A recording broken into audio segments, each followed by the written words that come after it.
오늘 하나님께서 우리에게 주시는 말씀은 마태복음 11장 1절에서 19절까지입니다.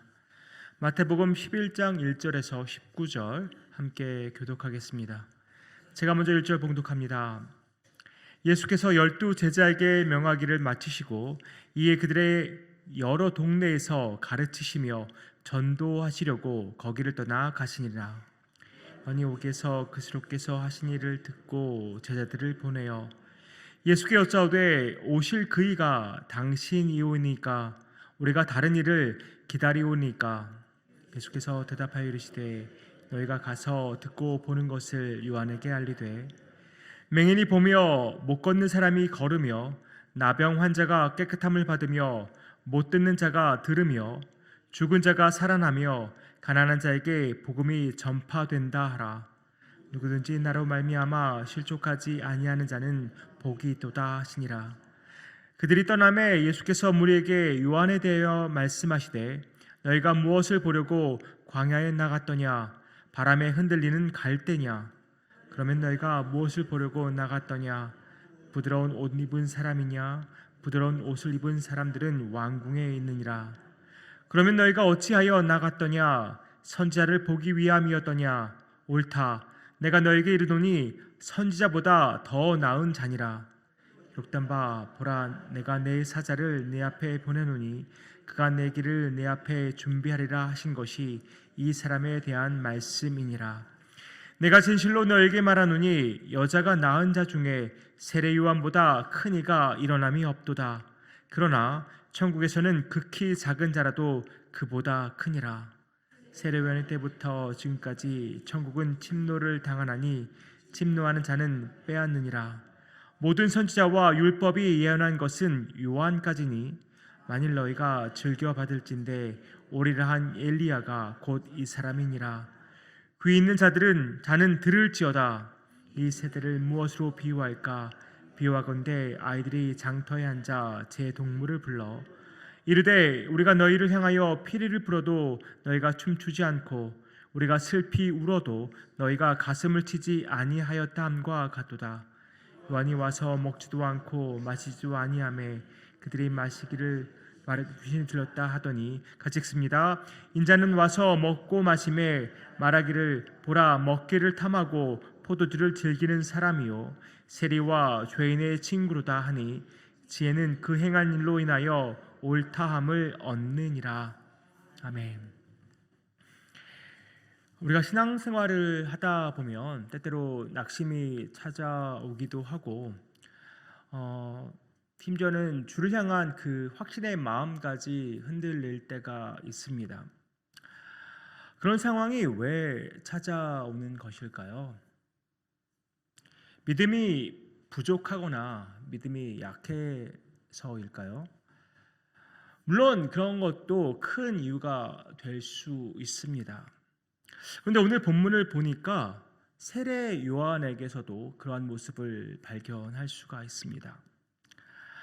우리가 너무나 잘 아는 것처럼 세례 요한은 우리와 견줄 만한 어떤 보통의 사람은 아닙니다. 주 예수 그리스도의 길을 예비한 사람입니다.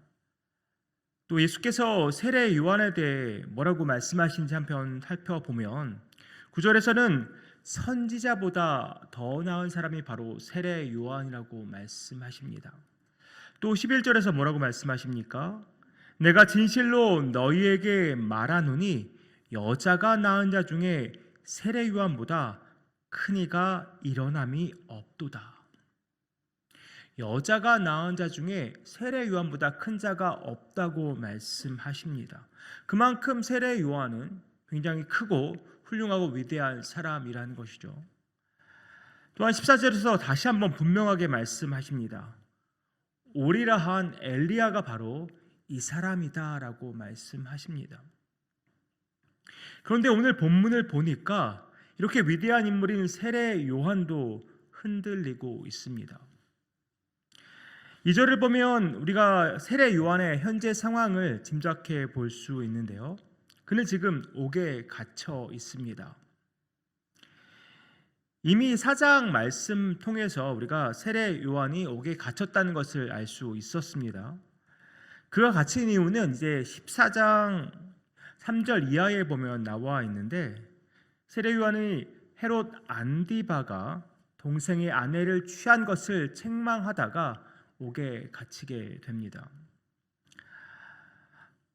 아마도 옥에서 세례 요한은 많은 생각을 했을 것 같습니다. 특별히 자기가 길을 예비한 예수 그리스도에 대한 생각을 많이 했겠죠. 그렇기 때문에 지금 자기 제자들을 예수님에게 보낸 것입니다. 2절과 3절 말씀입니다.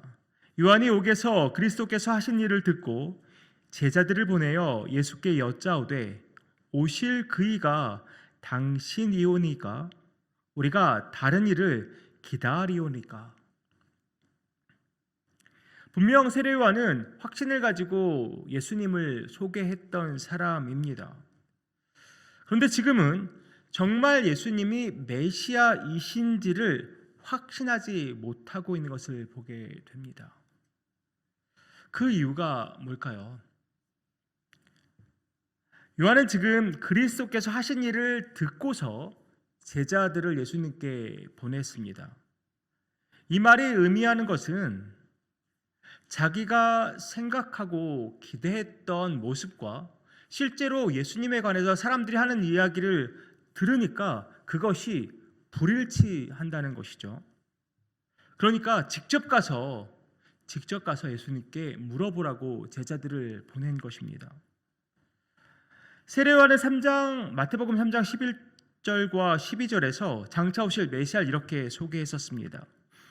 나는 너희로 회개하게 하기 위하여 물로 세례를 베풀거니와 내 뒤에 오시는 이는 나보다 능력이 많으시니 나는 그의 신을 들기도 감당하지 못하겠노라.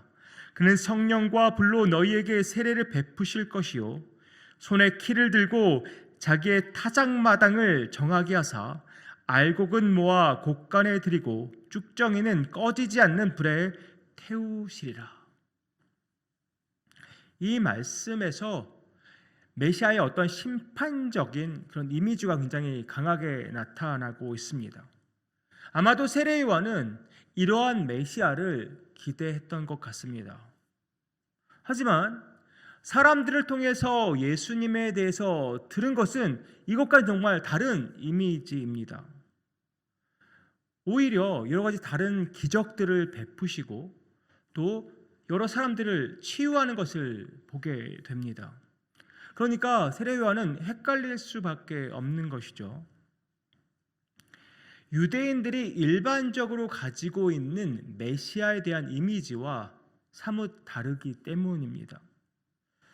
또 그동안의 모습을 보면 세례 요한의 제자들도 금식을 하는데 예수님은 그 금식하는 것을 받아들이지 않으셨고, 또한 보통 유대인들이 가까이 하지 않으려는 사람들, 그런 사람들을 오히려 가까이 가십니다. 또 그들에게 치유도 베푸시고 긍휼도 베풀어 주십니다. 이런 모든 모습이 보통 유대 사람들이 생각하는, 또한 물론 세례 요한이 생각하는 메시아의 모습이 아니었던 것이죠. 성도님들, 우리도 때때로 그렇지 않습니까? 우리가 그리고 있고 또 우리가 기대하고 있는 주님이 다 있습니다. 주님에게서 우리가 어떤 것을 분명히 이렇게 해주실 거라고 기대하는 바가 다 있습니다. 그런데 우리 주님은 우리가 기대하는 바 그대로 일하시지 않을 때가 너무나 많습니다. 그러면 우리는 낙심하고 실망합니다. 때때로 주님이 나를 사랑하지 않으시나 의심하기도 합니다. 나와 늘 함께 하신다고 했는데, 나의 기도를 들어주신다고 했는데 왜 내 상황은 여전히 이런 것일까? 마음이 참 어렵습니다.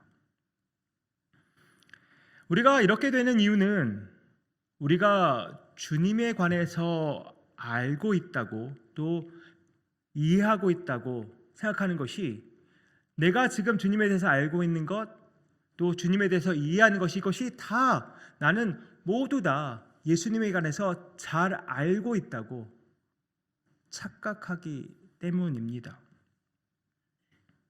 물론 우리가 갖고 있는 주님에 대한 지식과 주님에 대한 경험이 틀리다는 말은 아닙니다. 하지만 그 지식과 그 경험이 주님에 대한 전부는 아니라는 말이죠. 크고 광대하신 주님을 이렇게 미약한 인간이 어떻게 다 이해할 수 있겠습니까? 주님의 일하심을 어떻게 다 우리가 깨달을 수 있겠습니까? 세례 요한의 마음이 흔들린 것도 그가 가지고 있는 메시아에 대한 기대가 완전히 틀렸기 때문이라기보다는 하나님이 보내신 메시아의 진짜 사명을 온전히 이해하지 못하고 깨닫지 못했기 때문입니다. 그야말로 예수님을 오해한 것입니다.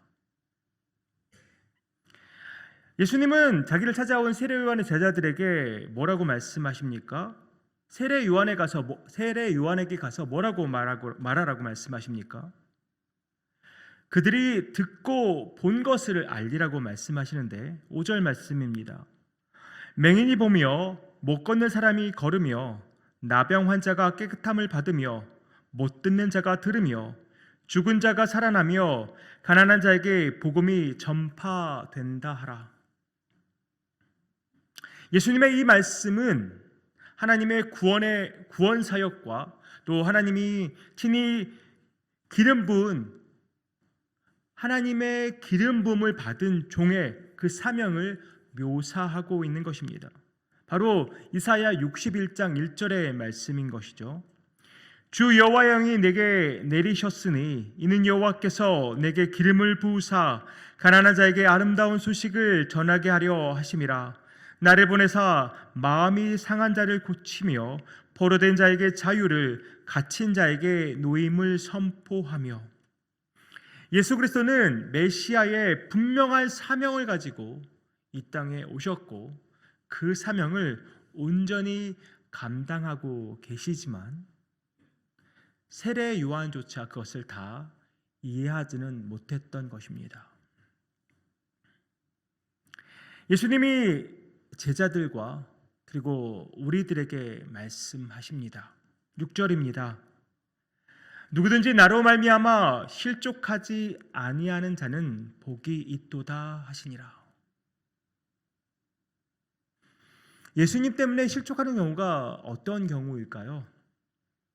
예수님이 우리를 시험하기라도 하신다는 말씀입니까? 예수님에 대한 우리의 어떠한 작은 지식으로 예수님을 기대하고 바라다가 예수님이 우리가 기대하고 바라는 대로 역사하지 않으시면 우리는 실망하고 넘어지는 것입니다. 성도님들, 우리가 이렇게 실족하지 않으려면 어떻게 해야 하겠습니까?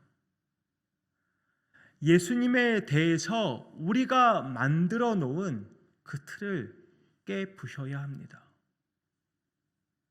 그것을 부수지 않으면 우리는 계속해서 실망할 것입니다. 그리고 넘어질 것입니다. 우리의 그런 얕은 지식으로 주님을 다 안다고 착각하지 말아야 합니다. 우리가 주님에 대해 경험한 것이 잘못됐다거나 틀렸다는 말은 아닙니다. 하지만 그것만이 전부가 아니라는 것입니다. 그러니까 우리는 우리의 지식과 우리의 경험을 주장하지 않아야 합니다. 왜 그렇습니까? 주님은 우리가 경험하고 우리가 알고 있는 것보다 훨씬 크고 광대하신 분이기 때문입니다. 우리가 기대하는 바대로 주님이 일하시지 않아도 실망하지 않기를 원합니다. 주님은 여전히 선하고 여전히 신실하신 분이기 때문입니다. 그저 우리는 주님의 때, 주님의 방법을 모를 뿐입니다. 주님은 때때로 침묵도 하시고 때때로 우리가 상상하지 못하는 방법으로 일하기도 하십니다. 그러면 우리가 할 일은 뭘까요? 그저 주님을 잠잠히 기다리며 바라보는 것입니다. 주의 선하심과 신실하심을 신뢰하는 것입니다. 말씀 앞으로 한 걸음 더 나아가서 주님을 더 깊이 알아가고 기도의 자리로 나아가서 우리의 모든 심정을 주님께 다 토로하는 것입니다. 그러면 우리의 모든 것을 아시는 주님께서 우리를 위로하시고 격려하시고 또한 우리로 깨닫게 하실 것입니다. 그리고 크신 은혜와 긍휼을 우리에게 베풀어 주실 것입니다. 사랑하는 성도님들, 우리 실족하는 사람들이 아니라 실족하지 않는 믿음의 사람들 되기 원합니다. 주님을 오해하지 마십시오. 주님을 오해하지 마십시오. 당장 이해하지 못해도 믿음으로 바라보는 우리가 되기를 원합니다. 우리의 생각보다 조금 느리더라도 조급해하지 않는 우리가 되기를 소망합니다. 우리의 예상과 달리 일이 진행되어도 주님의 답은 언제나 최고의 답인 것을 확신하는 우리가 되기를 소망합니다. 결코 쉽지 않고 만만치 않은 신앙의 길을 우리가 걸어가지만 말씀과 기도를 통해 밝히 보이시는 그 주님을 온전히 신뢰하면서 실족하지 않는 믿음의 사람들 되기를 원합니다. 실족하지 않는 믿음의 사람들로 주님이 걸어가신 그 길 온전히 쫓아가면서 주님의 영광을 드러내는 유장의 모든 성도님들 되시기를 주님의 이름으로 축복합니다. 기도하겠습니다. 하나님, 너무나도 작고 연약하고 미약한 우리들입니다. 주님을 잘 안다고, 주님을 잘 이해한다고 우리가 때때로 고백하지만 주님은 너무나도 크고 광대하신 분이기에 우리가 알고 우리가 경험한 것은 지극히 작은 부분임을 발견하게 됩니다.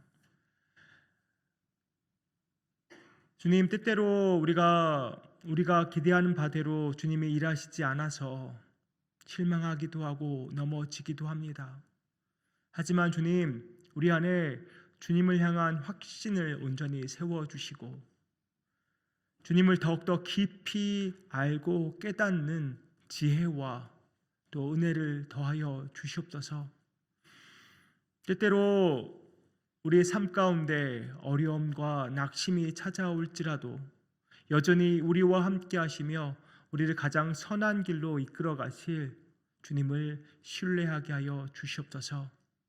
주님의 때를 인내를 가지고 기다리게 하시고 또한 주님의 놀라우신 방법과 주님의 선하고 신실하심을 온전히 바라며 지금은 이해하지 못해도 인내하며 나아가는 우리 모든 성도님들 되실 수 있도록 주님 축복하여 주시옵소서.